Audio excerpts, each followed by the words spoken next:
Assalamualaikum warahmatullahi wabarakatuh kepada pelajar dan ibu bapa sekalian. Berikut adalah simulasi pembukaan semula sekolah Serah Al-Ahmadiyah Patau-Patau, Wilayah Persekutuan Labuan bagi tahun 2020. Pertama sekali, setelah tiba di pagar sekolah, pelajar perlu merekodkan suhu masing-masing. Kemudian, sekiranya ibu bapa mempunyai kemudahan melalui smartphone, link untuk merekod suhu pelajar akan diberikan kelak. Suhu pelajar akan diambil dalam kereta setibanya di sekolah. Akan ada asatizah yang akan bertugas. Kepada yang tidak mempunyai kenderaan atau tidak mempunyai telefon pintar, suhu akan diambil di kantin sekolah. Sebelum itu, ibu bapa tidak dibenarkan memasuki kawasan sekolah kecuali atas urusan pejabat sahaja. Pelajar hanya boleh memasuki pintu utama sekolah sahaja. Pintu lain akan ditutup bagi memudahkan pihak sekolah.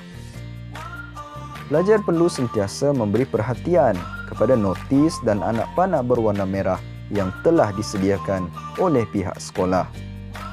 Pelajar juga perlu beratur setibanya di kantin. Ingat, jaga jarak dan ikut garisan merah yang disediakan.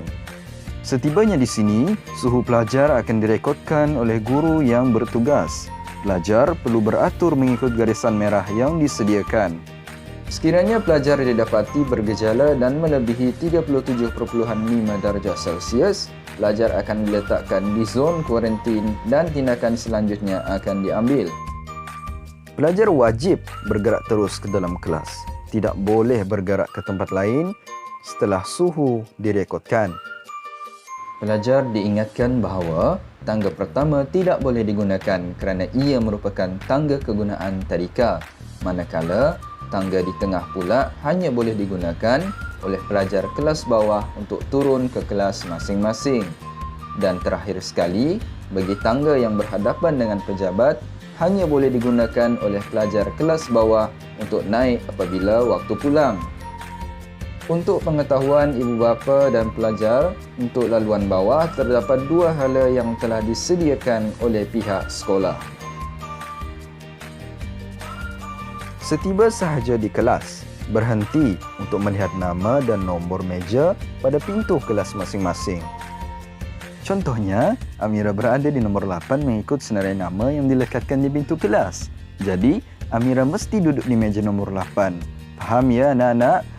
Kalau faham, jom kita tengok pula SOP di dalam kelas. Semasa berada di dalam kelas, pelajar diharamkan untuk mengunjungi meja pelajar lain. Dilarang juga untuk menukar tempat duduk. Semasa rehat, pelajar digalakkan membawa bekal sendiri dan memakannya di dalam kelas. Ini adalah untuk keselamatan murid masing-masing. Masakan ibu lebih sedap dan berkhasiat. Pelajar juga perlu mematuhi anak panah yang berada di dalam kelas. Pintu masuk di depan dan pintu keluar di belakang. Jika berkeperluan untuk ke tandas, pelajar perlu membawa kad keluar kelas yang telah disediakan oleh pihak sekolah dan diberikan kepada pelajar masing-masing. Kad perlu digantung pada penyangkut yang disediakan di luar tandas. Ingat, hanya 3 orang sahaja yang dibenarkan berada dalam tandas pada satu masa. Selain itu, terdapat sinki yang telah disediakan oleh pihak sekolah di luar kelas masing-masing. Ia digunakan untuk pelajar mencuci tangan. Oh, satu lagi. Sekiranya pelajar didapati bergejala dan melebihi suhu 37.5 darjah Celsius, pelajar akan dikuarantinkan di zon kuarantin ataupun bilik isolasi yang telah disediakan oleh pihak sekolah. Tindakan selanjutnya akan diambil oleh pihak sekolah. Pelajar balik mengikut anak panah merah yang disediakan. Pelajar boleh menunggu kedatangan ibu bapa di tempat menunggu yang disediakan. Pelajar akan dilepaskan apabila ibu bapa datang menjemput. Demikianlah simulasi pembukaan semula sekolah ataupun SOP pembukaan semula sekolah bagi Sra Al-Ahmadiyah Patau-Patau, wilayah Persekutuan Labuan. Pihak sekolah mengharapkan agar anak-anak dan ibu bapa dapat mengambil perhatian akan simulasi ini dan sentiasa memberikan kerjasama kepada pihak sekolah. Ingat, jika bukan kita, siapa lagi? Jika bukan sekarang, bila lagi?